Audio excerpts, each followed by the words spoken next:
তওবা কবুল করেন। এই জন্য বান্দা যতবার তওবা করবে আল্লাহ তাআলা কি করবেন? তওবা কবুল।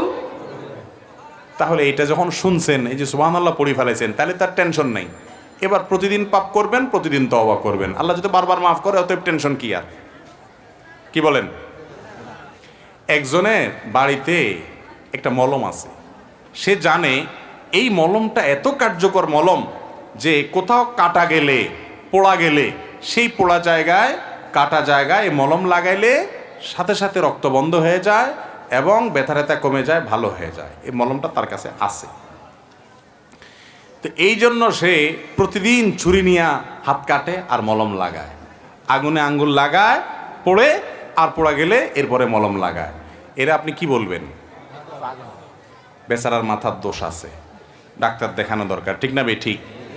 আরে ভাই, মলম তো ভুলে কাটা গেলে, ভুলে পোড়া গেলে তখন লাগানো।